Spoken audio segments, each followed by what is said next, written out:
Ladies and gentlemen, please join me in extending a warm Samskruti welcome to Sri Shankara Bharadwaj Khandavalli.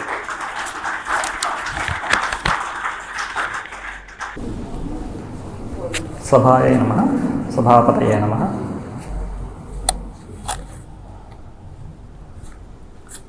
I'm very happy and privileged to be here. This is a subject I have been working on for the last 2 years, and hopefully there are some worthwhile thoughts I can share today. So firstly, why we think this topic is practical to discuss, even while it may be important, requires some backdrop to be explained. One is the global backdrop,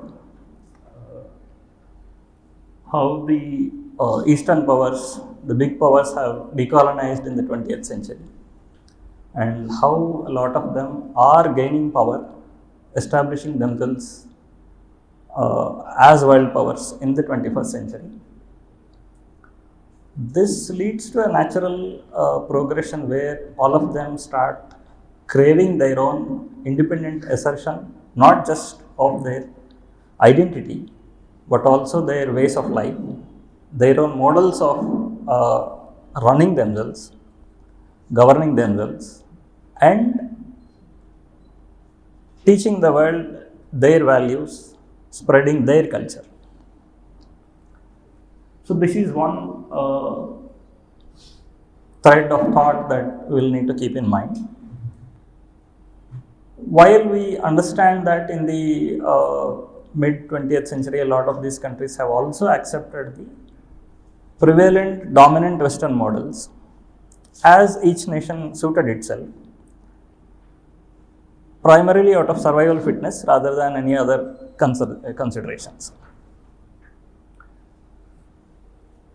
And then another thread we will need to understand is how the West has progressed itself, how the Enlightenment ideals are faring in guiding ideal statecraft and creating ideal governing systems, and how their limitations are now coming to the forefront. The conversations are ripe even in the West. They are already talking of how these values are insufficient. There is enough criticism of how there is a bipartite worldview, there is hypocrisy in the way the Western countries are looking at the world. And then there are conversations about second enlightenment already to address those limitations.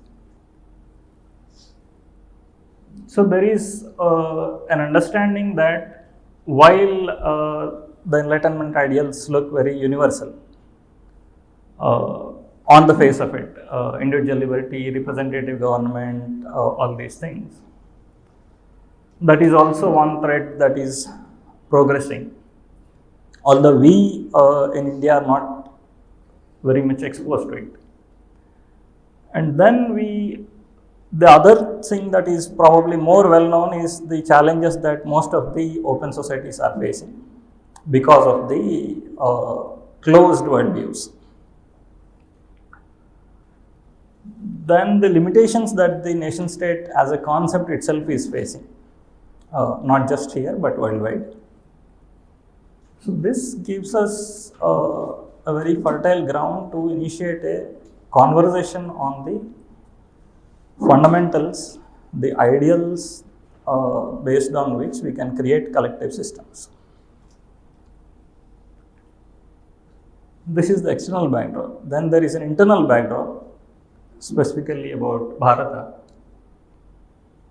As we know, we are undergoing a protracted self-rediscovery, slow but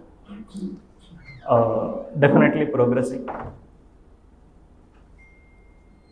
But we definitely know that the governing system we currently have is more a legacy of the imperial system than a legacy of our own heritage of the Chakravartis. And we also know there is no great alignment between the civilization that we have and the state that we have. So the geocultural or the ecosystem of our traditions, none of these find a lot of mention in our official systems. For instance, there are terminology like caste, all this, but we don't find desha anywhere, we don't find sampradaya anywhere. So without being aware of how this society is, how are we going to be able to create an ideal governing system for this nation? So largely the colonial views of India continue to dominate the way the present state craft runs, which includes categorizing society, creating its own social ladder, and then largely adopting a monotheistic view of religion, which is visible in the terminology, exclusivist terminology like denominations. While temporarily we have adopted an interpretative way, let us say we can read denomination as a sampradaya, which is not exactly the case, but we can make do with it as a makeshift arrangement. So while the nation largely has been electorally asserting its will, the intent of that will has just not been translating into the ideal governing system for this nation. So that again brings us to appreciating that we do have very fertile grounds for a new conception of state itself, not just here, but the fact that we will be able to realize something here will set a precedent for how the world can envisage new governing systems. So with this backdrop, we thought it's a more than working bottom up, we should ideally start envisaging how the future would look like than look at present day's problems. Primarily because every day we have been progressing, every single day we are talking of the present's problem. We are almost always talking about the past. To be able to even give a good shape to the present day's problems, we will need to situate them in the future and then project ourselves from present to there. So largely this is how we can have this conversation today. We can quickly see what a contrast looks like between the present systems and a dharmic collective. And then we can discuss more about how an ideal dharmic collective looks like and approaches that we have, alternatives, how we can actually go about it, realizing it. And finally, something more concrete that we can talk from today.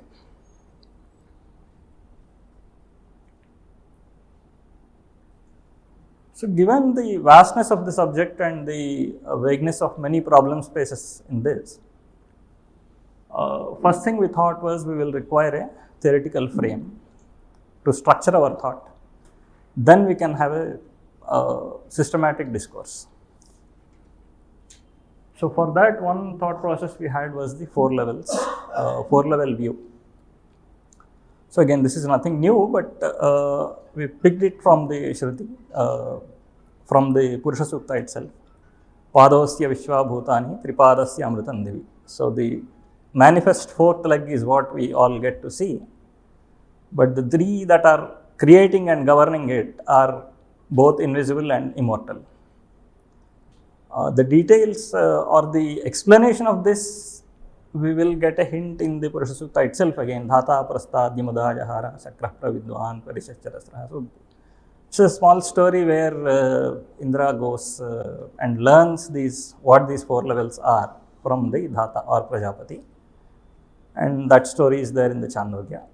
And the corresponding consciousness layers of these four parts of the Purusha is found in the Mandukya, the Sthula, Sukshma, Karana, Turiya, which are broadly the gross, subtle, causal and the fourth or the eternal. And if these four are how the Jiva is and the cosmos itself is, obviously all systems would be having all these 4 levels.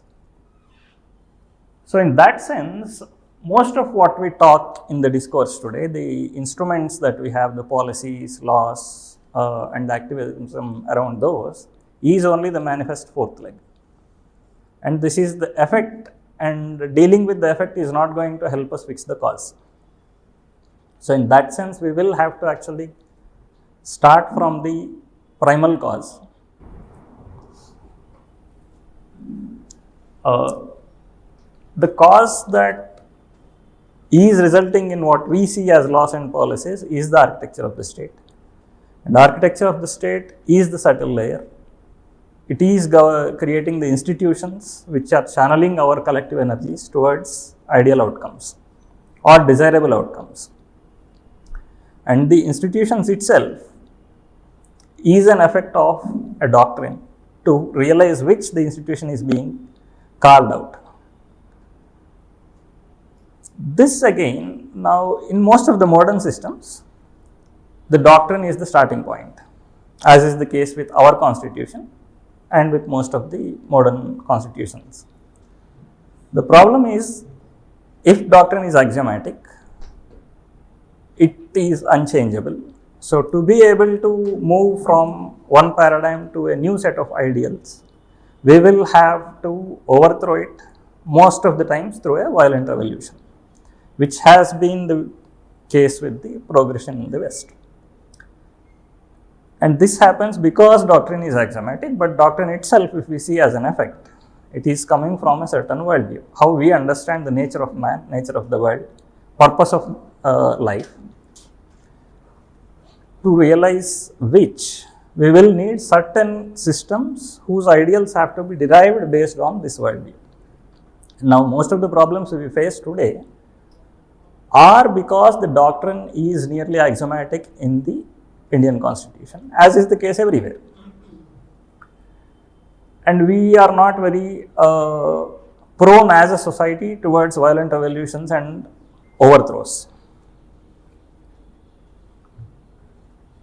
So the solution to it we will discuss shortly, but this is how we will see. So the worldview, doctrine, architecture, then lived reality as a outcome of all these.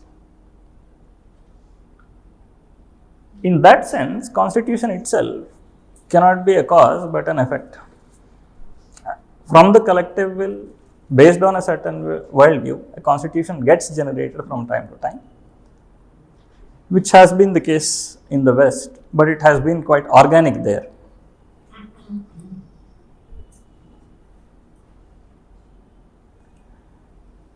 Now, most of us are aware of the 3 powers, the power of will, knowledge and action. So from our recent experiences, we can see that there is a lot of collective will getting manifested either electorally or in other means. And there is also a lot of power of action. So this is both my premise and the conclusion that we are going to lead to is the power of action is there, but the power of knowledge is what is missing for us, which is where most of our collective efforts need to be going in.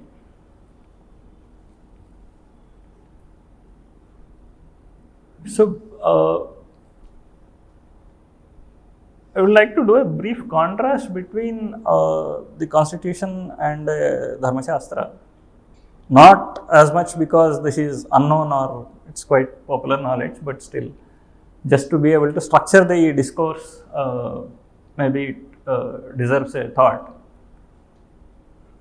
So, primarily as a document, constitution becomes the root for any state, but it brings a lot of assumptions from elsewhere, and which makes it the bigger challenge in societies where those concepts are not native.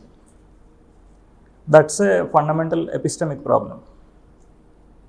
So, which is why we will need to understand why Smriti actually suited us for in the past as well as it may in the future. Because primarily it will have the ontological and prescriptive content both. It has a worldview, it derives a worldview, and then it prescribes a doctrine as well as a state architecture. In that sense, it is both refutable, we can change it based on a certain axiomatic system, and then it is modifiable. Whereas constitutions can be modified not on an epistemic basis, they can be modified based on collective will alone, and that makes it an epistemic challenge for long running systems. So, a Dharma Shastra usually has, since Dharma has 3 layers, Dharma Shastra also will have those 3 layers, the Sanatana, Yuga, Deshakala. So, what is time space specific and what is temporal will have a lot more flexibility, whereas what is eternal is mostly refutable based on certain axiomatic base, which in our case is the Shruti.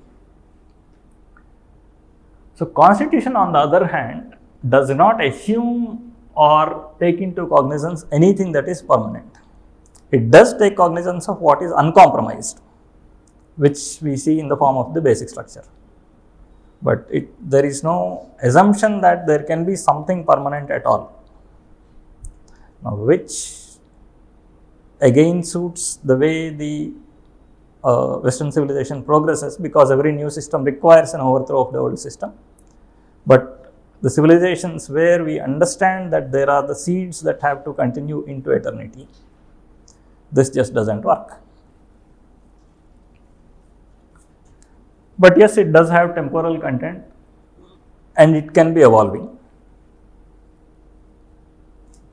Coming to applicability, the Dharma Shastra first spells out the nature of man and nature of the world, and then it spells out the land where the law applies, which becomes the land of the law. Then there is a law of the land, which is derived as, whereas once constitution is confined to a nation state, we know the land of the law of the land is the scope of it.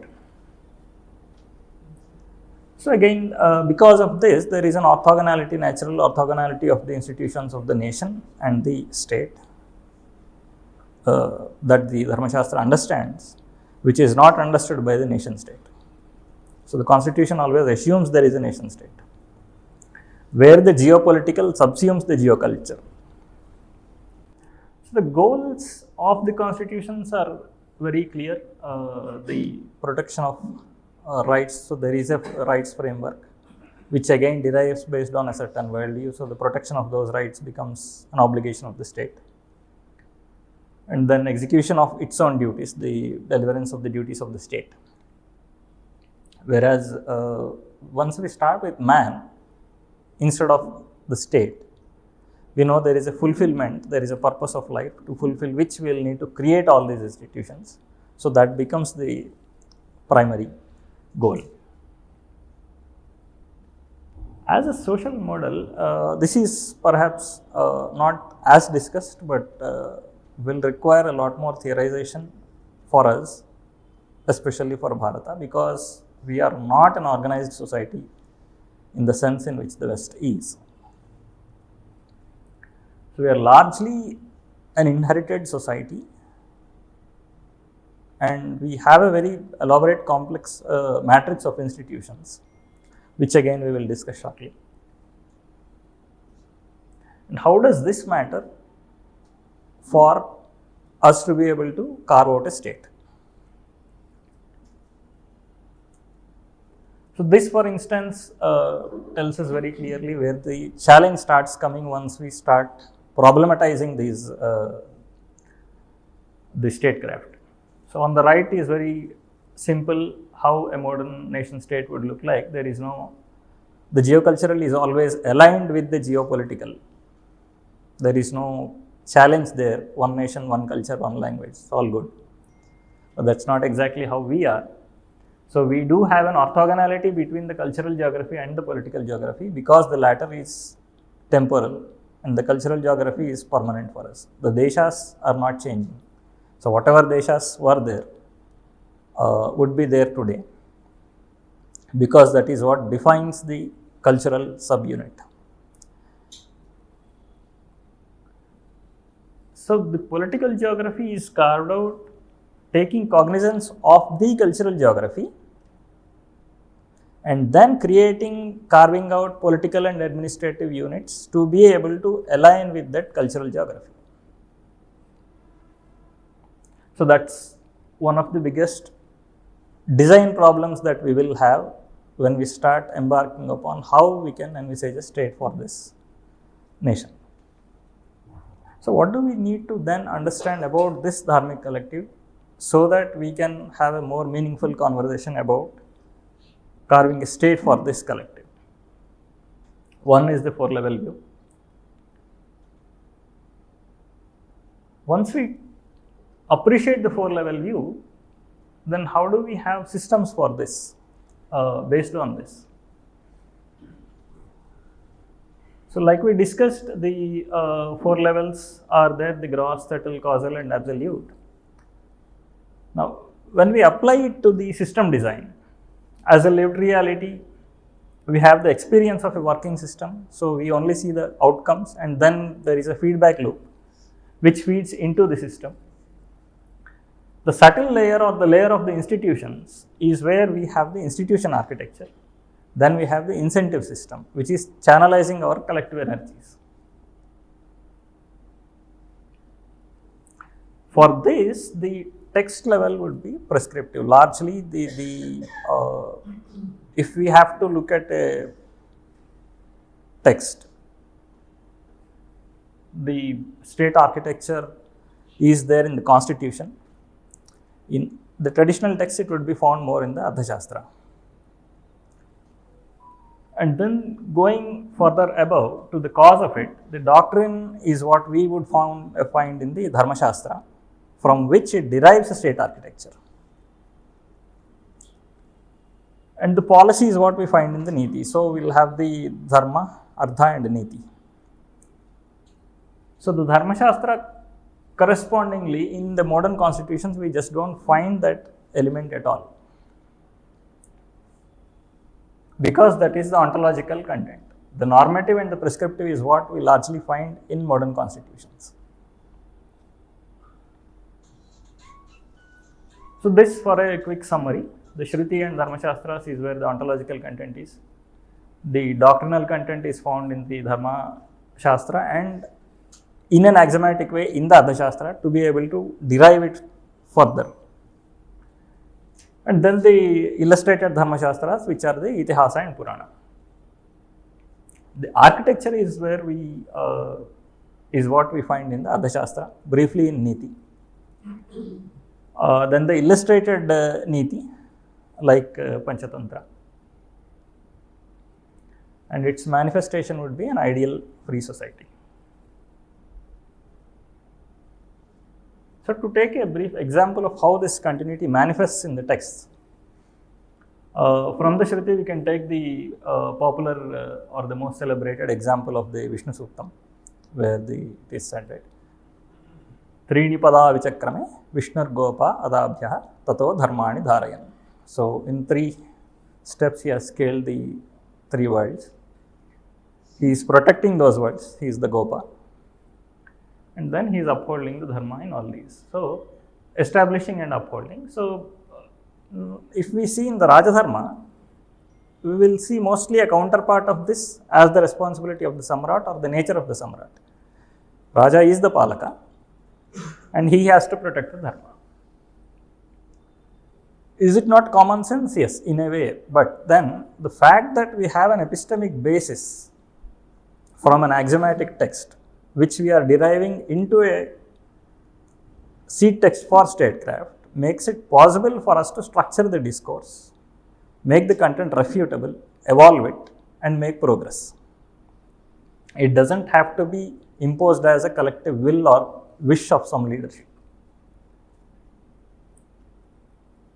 So then again, further down from the Dharma Shastras, we will see how in Arthashastra it is told more in a teleological way. We will have to avoid the Matsnyaya, so we will have to establish a righteous rule.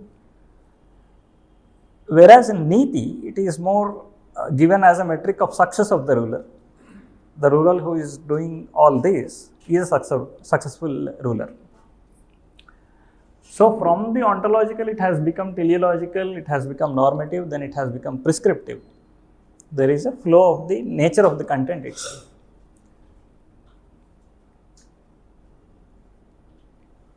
The other side of the Dharmic collective is how we understand our knowledge and then how we understand our society, which are reflections of each other. We can see them as the koshas or the sheaths, concentric sheaths. In the innermost comes the orthopraxy, the most rigorous formal knowledge and formal structures. The Shruti, the debating traditions, all these things. And then as we go out, we will see less formal structures and knowledge getting more syncretic and more practitioner oriented. It doesn't mean that the inner sheaths are lacking in practice or realization. There they coincide. Where there is practice, there is realization, there is also the understanding of the theory. They are inseparable in the innermost sheath. But as we go out, the theoretical rigor diminishes. So we will find more semi-formal and then informal content. So as we go out, we will have the outer core of the Agama, then the Pauranika, then the Sthalakula Puranas, then the Janapada. There is a continuity, and a very similar continuity is what we will see in our society also. From the most formal, urban, then the semi-urban, rural, and then the forest. Every terrain is seen as part of the civilizational whole. The advantage that comes is not only there is continuity, but there is nothing that we are judgmental about or putting outside a system. There is no definition of what is inside and what is outside. The common sense assumption is that everything is inside, which is in a very stark contrast from the modern urban worldview, where there is an inside, there is an outside. Then there is an attempt to accommodate what is outside, which is already putting a judgment on how the inside should look like, which creates problems in statecraft because state cannot afford to do this. By doing this, state is not only discriminating what is not inside, but it is then creating formal structures for resource access. It is for creating formal structures around expectations of lifestyles also, which is what we see happening from the British times and affecting us more today. So, most of these problems do not exist or did not exist in a Dharmic collective because we did not take the judgmental view of civilization, and we had this continuity. So, what are the implications and why would we want to adopt a 4-level view? If we understand the architecture of texts, then we have a systematic macro view of how to understand our collective. And that enables us to design our collective systems, and we can strategize the formation of those systems rather than working from the present systems to suit ourselves. So, as on date, we see inconsistencies not just in the society but in the system also, but we don't see harmony. Harmony, if is there in our vision, then our efforts will be to realize it. That is why we will need to first envisage what we would require as a Dharmic collective, and then we start working towards it. And which is why the 4-level view is important. Unless we posit our and articulate our worldview in a way that it can translate into formal systems, we cannot create our own systems. Because we will have to face tremendous rigorous formal discourse, whether it is to counter the Enlightenment ideals, whether it is to counter the present knowledge about the rights framework, or just pick any problem space, it is enough rigorous knowledge that we will have to engage with. And that is possible only if we are able to articulate at the most abstract level our knowledge in a way that we can start engaging with the world. And then obviously we will be able to do any validation of the current systems or policies or laws as a feedback loop, if only we can set our expectations and then derive metrics from there based on which we can validate all these things.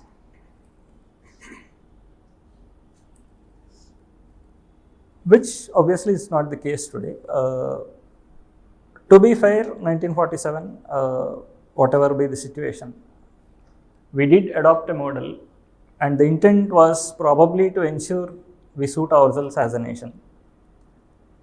But then most of the ideals like pluralism, as they got ingested into the alien system, which was foisted on us, most of them got digested to give the exact opposite results. Neither pluralism nor tolerance actually gave us ideal results. It resulted in either underprivileging or conflict. That is because the frame was never rethought. So, and we cannot rethink the frame unless we have a proper epistemic basis for it, which is the reason we are coming from the ontological. So, if we are able to then conceive from the ontological, then we lay out our doctrinal layer, we will be able to create systems that suit not just us, but meet most of the demands of the world as on date. Let us say, for instance, if we appreciate the principle of harmonious complementarity as a principle of collective being, that is the nature of the cosmic being as we understand. It is very clear for us, we don't have any conflict in mind.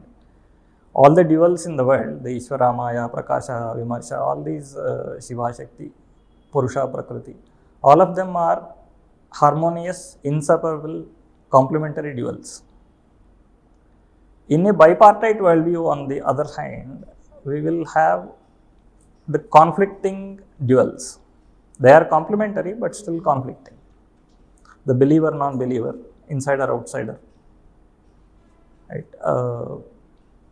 Even the left and right for that matter, secular, theocratic. Most of those duals are conflicting, but they will require to coexist in an eternally conflicting way.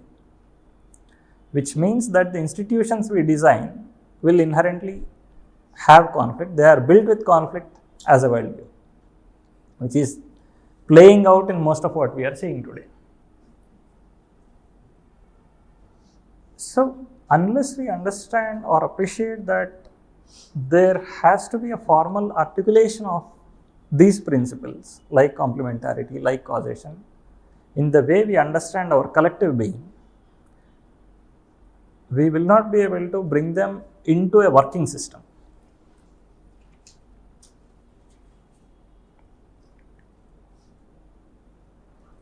So at this point, this is the kind of work we have embarked upon. One is the architecture of the Shastras, how it looks like, and then the building blocks for this, how to interpret the text and how to separate out layers in the text. This is how our collective institutions can be seen.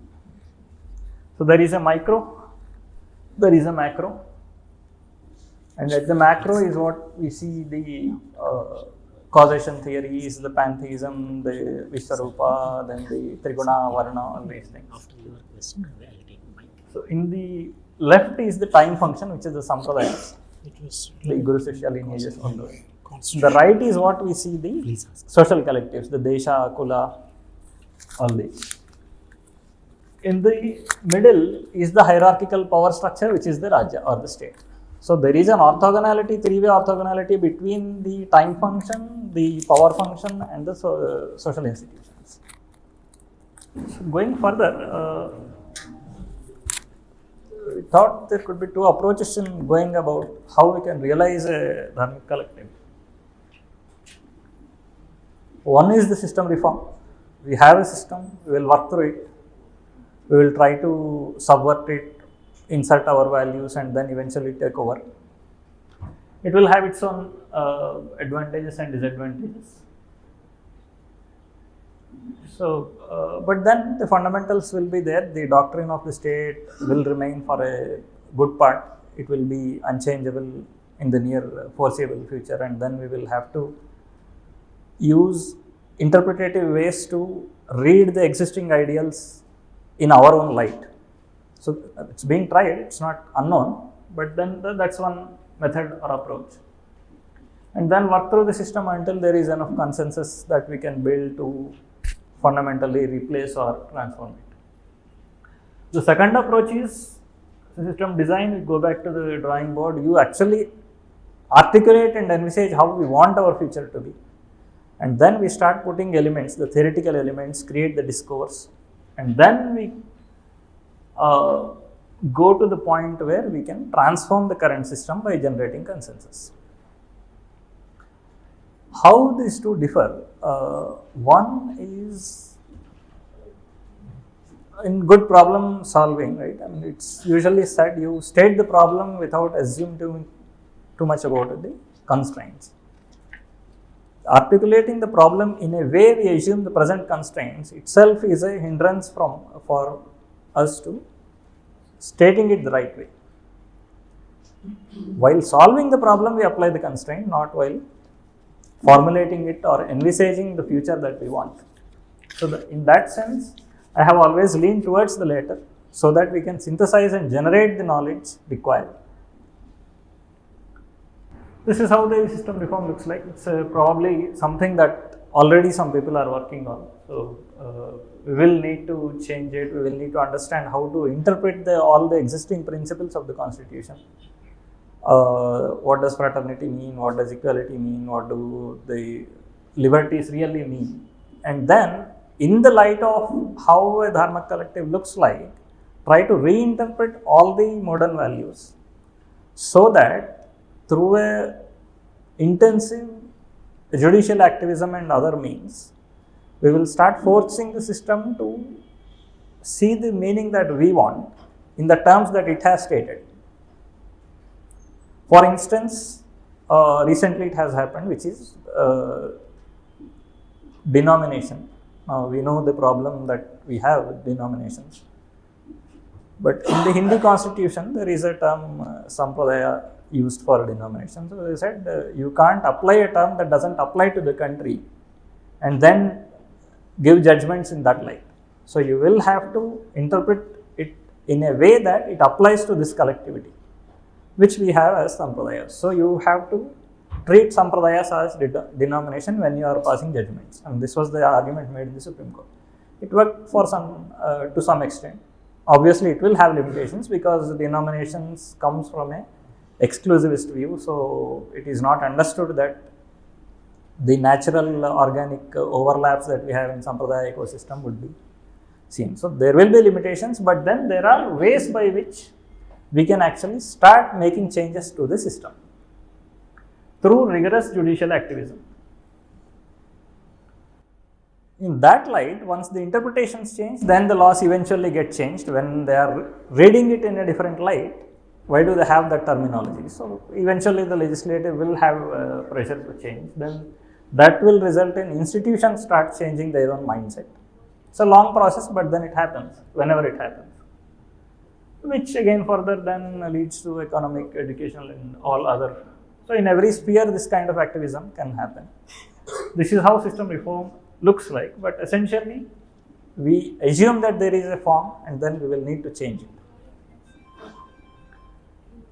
If on the other hand we want to do a system architecture, we understand that the present systems are essentially inspired by a different worldview. We also understand that the systems governed with our worldview are not in currency, and the present and the future challenges are such that we don't have any ready-made solution. We will have to design our systems. So, we will write afresh a foundational document positing the challenges that we face for the future. So, we will make changes to the current structure. It's still interim measures will be there, but every step we take will be with that vision in mind. So we will prepare for a fundamental change while preparing the knowledge base, creating the discourse in that direction. So we envisage a spirit that is eternal and can work through all the forms, which makes it organic for us to interpret all the existing forms, even the alien forms, in that spirit and then transform them. So this is how the second approach looks like. And these are the differences. Whatever be the approach, we will have to get our people into positions. Policy design may be visibly similar,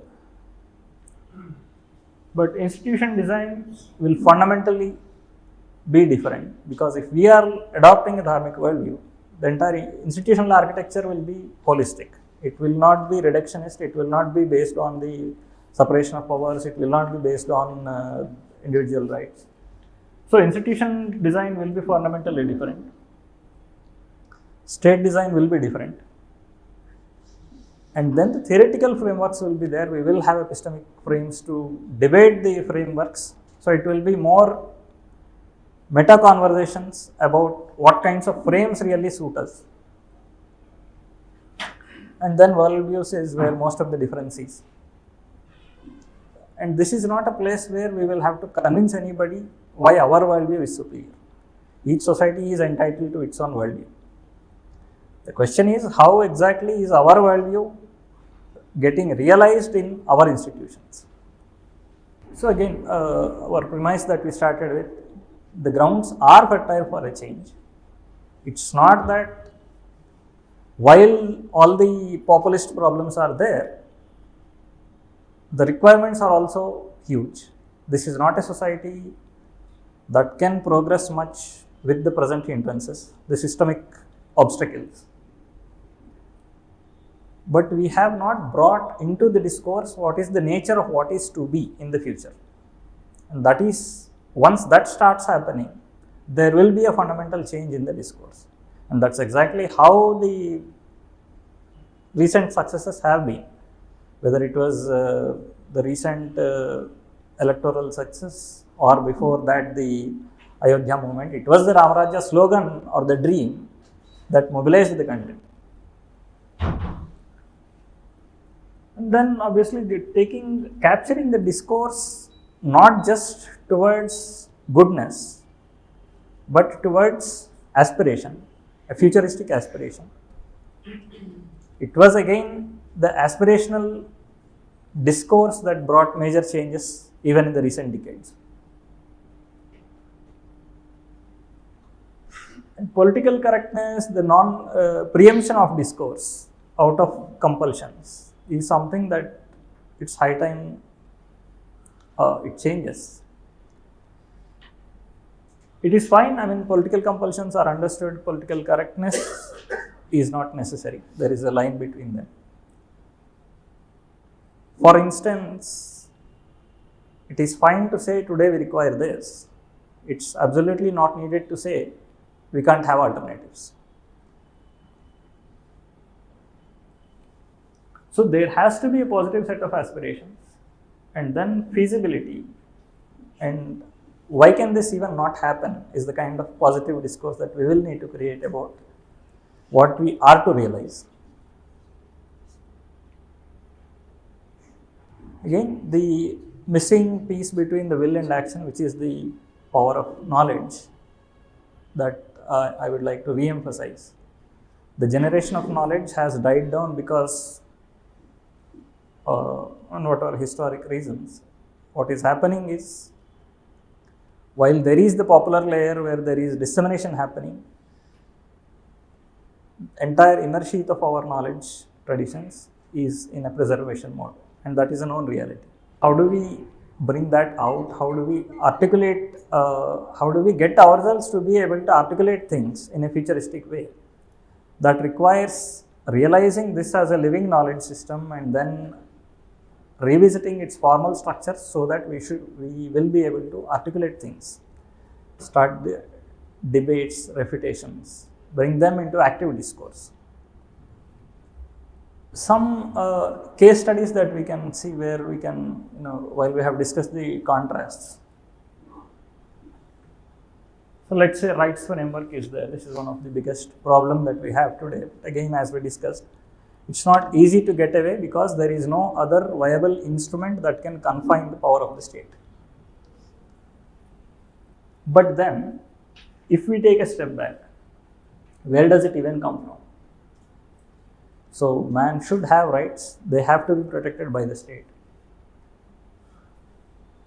And then who is it protecting it from? Sometimes it is the state that is the biggest problem. It is from the state itself that the rights have to be protected, and then from the society. So both are inimical entities from which the individual needs to be protected. So there is a worldview based on which this flow is happening. In contrast, what is our ontology? If all beings crave happiness, if man's goals are about man's own fulfillment, and what is the state responsible for? It is responsible for enabling that fulfillment, where it has no active role but a passive role. What is it really protecting there? What kind of liberty is the state protecting? And why are there even boundaries to a liberty that somebody has to even protect it? So to take a small example, what I mean, we were recently in Rishikesh. I am a grahastha and I was hosted by a sannyasi. Now he is liable to give all his financial accounts, everything. Basically, the renunciate function is completely obliterated in the nation. There are renunciates, they survive, but then they can't properly fulfill their functions. Their liberty is not enabled at all because the system has a certain view towards what man's liberty is and what man should crave to aspire. So that once the goals of life itself are dictated by the state while claiming not to dictate, the liberties are automatically curtailed. So much so that we don't even imagine that something outside of these bounds can exist, and which is the real mental curtailment that we suffer. So protection of rights is in a way taking away a lot of imagination, your liberty, possibilities, immense possibilities of life. So from the theology, from the social theory, we are deriving a principle for state from which laws and policies are getting derived. We are not even aware where we are actually getting curtailed. Similarly, religion. Now, if monotheism and bipartite worldview are assumptions of the state, which is the case with Indian state, this is not there everywhere. Now, if you take the ecosystem of sampradayas, they are not exclusivist. There is no exclusivism by membership. There is no right to propagate. It's an organic ecosystem where expansion happens by merit. But once you have a bipartite worldview, once you have monotheism, you will have a church-state separation. So there will be rights, religious rights that the state has to protect. Because church has to have its own power domain and the state has to have its own. This is another example. Similarly with jurisprudence, whatever sphere we take, we will keep seeing that contrast. Now, equality and justice, if the requirements they are to be realized by a judicial system, and it is known that there is a trade-off between equality and justice. But the goal of jurisprudence would be what? Protection of rights has to be there, curtailment of the state power so that it doesn't violate individual liberties, and then there should be penalty for deterrence and then for transformation. Whereas, if there is a natural order, if there is a cosmic order which is manifest in every individual as a natural order, we know there is a nature of man. Based on that, the duty of the state becomes protection of that order which is already known. which is what we know in the West also as natural justice. But then once an official system gets carved out, that's not exactly how it translates. And how does this make a difference to our life in the philosophy of justice? In the rationale for penalty itself. Why is penalty imposed? For deterrence or transformation. But in our case, there is something upstream which is parartha, to protect which a penalty is imposed. And everything downstream does change. The institutional structure changes once the goals change. Similarly with education, what we see is weaponizing of literacy, then there is a formalizing of education, and then there is urbanization, monotheism, mass production, universal consistency criteria, where there is no diversification of domains. So this is a chain that comes, which again, if our goals of life are seen differently, if happiness, civilizational, inward and fulfillment, skills for life are required, fine, but there is then fulfillment for which knowledge is sought, and then the one possessing the knowledge is not its owner. There is a natural diversification of knowledge, and the consistency becomes localized. That is why we have diversity of sampradayas. It doesn't have to be universal consistency criteria. Consistency is always localized. Completeness is attempted. And completeness is inconceivable in modern education because consistency is universalized. And universal consistency naturally leads to monotheism. You can't have alternate views. You either have a right theory or a wrong theory. But if it is right, it has to be universally valid and applicable and agreeable to everybody. Another example is town planning, where the objective in the modern system obviously is to ensure resources are managed for human consumption. There has to be fairness and distribution, efficient distribution of resources, with the ultimate goal of public welfare. In contrast, if society is a vehicle of divine, natural elements are divine, the human's approach to the elements is naturally in a way that the hygiene is there. I mean, it doesn't have to be a goal at all. Cleanliness is a manifestation of divinity. People would manage their collective spaces. Again, related to the diversification of knowledge also, the space separation is an inherent element in most of our designs, whether it is in knowledge sphere or in social sphere. Resource access and resource management mechanism, diversification happens naturally, which suffers once we do aggregation. And once there is aggregation and urbanization, there is a natural barrier on what is outside and resource access denial to segments that are outside what we define as the insider.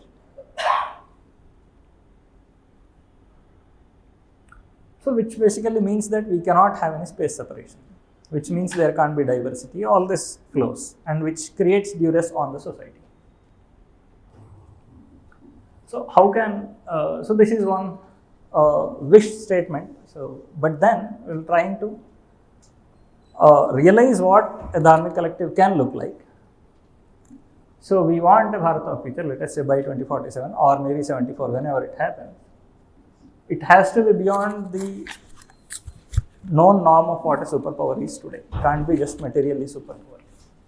And then which is an abode of knowledge, aesthetics, spirituality, happiness, prosperity and power. Essentially, that what people try to realize for us, our rishis. Where every being is enabled for highest knowledge and highest happiness.